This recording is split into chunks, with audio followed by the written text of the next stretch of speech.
Hardcore is the Minecraft's hardest difficulty. You've probably seen other videos like this, but I personally decided to survive 100 days of hardcore Minecraft. And it wasn't easy. At first, I had a couple earlier attempts, but they didn't go so well. But that didn't stop me, and through hard work and dedication, it finally paid off. And this video took around 30 hours to make, and it only takes less than 2 seconds to click that like button and the subscribe button. And also, the verse of the day. 1 Corinthians chapter 13 verse 1. But anyways, let's get to the video. So I spawned in a spruce wood forest, and right away I got myself some stone tools and went exploring. I wanted to find a location where I'm gonna have my base at, and ended up finding a village. But what was even better was that I found a jungle, and in that jungle, a jungle pyramid. So for the rest of day one, I just carved out the whole jungle temple and made it very spacious and livable. On day two, I didn't do much. I just worked on my base and then I started a mine shaft. And so far, my base was coming along quite nicely. Day three was pretty much like day two. I worked on the mine shaft, I improved my base a little bit, and I found some caves, but they weren't very useful. On day four, I completed the mine shaft. I dug all the way down to Y level 11 so I can easily mine diamonds.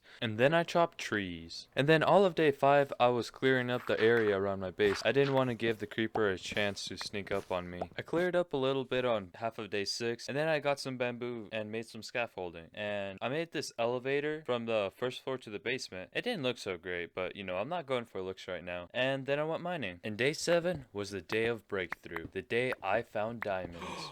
Wow, no way. That is awesome. Isn't that just great? And then I got myself a diamond pickaxe, some obsidian, and I headed to the nether. And after I got shot up by a couple blazes, I went back home. And then on day 8, I just slaughtered cows the whole day. And on my quest of killing cows, I found a village on day 9. I also got a dog. Day 10, I tried to get a good librarian villager, but they were being stubborn. And then I made a nether portal so that I can connect the village and my base. On days 11 through the half of day 13, I made a nether path from one portal to another so I can easily transport villagers. And for the rest of day 13, I sectioned out a little part of my base for the villagers. On day 14, I worked on improving my base so that the villagers have enough room to make more villagers. And on day 15, I finally got Fortune 3 on my diamond pickaxe. And for the rest of that day, I just mined.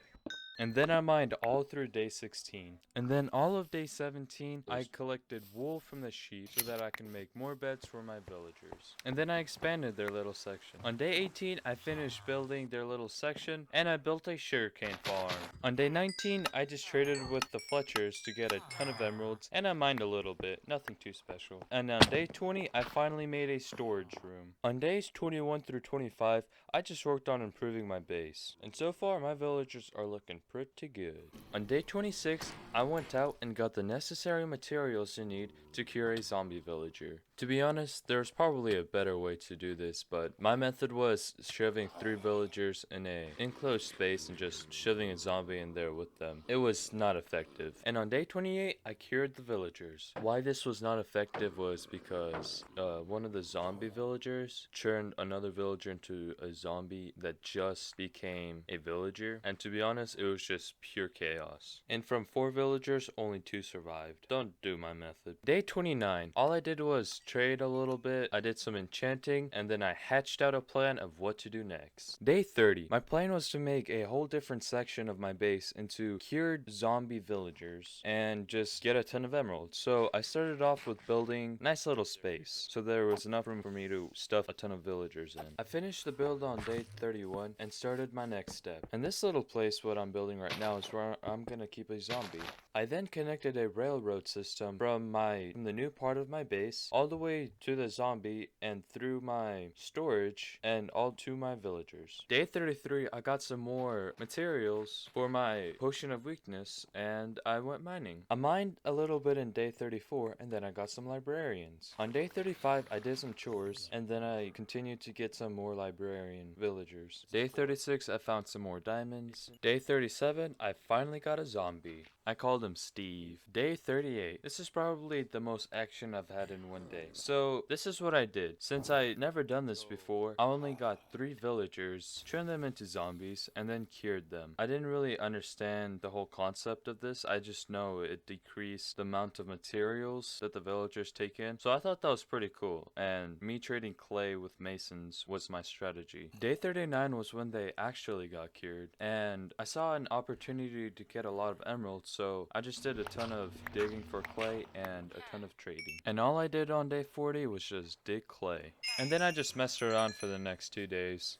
I did some more stuff, but on day 43, I mainly just obliterated the nether fortress. We mainly did the same thing in day 44. And then we went back into the overworld, traded some, and went back in the nether. And on day 45, I fought the wither. And I absolutely clapped his cheeks. So my next step was to get a maxed out beacon. And I decided emeralds was the way to go. But the problem was I only had 3 villagers that I consistently traded with to get emeralds. So my next step was to get more cured zombie villagers. You need golden apples to cure the zombie villagers, and I literally had no gold. So I just mined a ton of the gold blocks in the nether the whole day. So here's what I did. I got a villager in a minecart, got the villager to go all the way to the zombie. Zombie turns the villager into another zombie. I take that zombie and put him in the base with the other cured villagers. And I repeated this process until I had the amount of villagers that I wanted. And then I cured all of them. So all that was left was for me to go grind a ton of clay and do a ton of trading. So all of day 52, I just got as much clay as I possibly could. The more clay there is, the more emeralds. And then I mined a ton. Day 54, I worked on getting all the enchantments I wanted and needed, along with some librarians to help with that. Days 55 and 56, I just continued to work on my villagers, trying to get a ton of emeralds and librarians. Day 57 was another clay digging adventure. Day 58, I came back from the adventure, traded with the villagers, and finally max enchanted my armor. And on day 59, I set forth my adventure to kill the Ender Dragon. Day 60 and 61, I absolutely clapped the Ender Dragon, and then I went and wrecked an end city, got the Elytra, and headed back home. The most important thing I did today was enchant a shield. The next day was another clay digging adventure.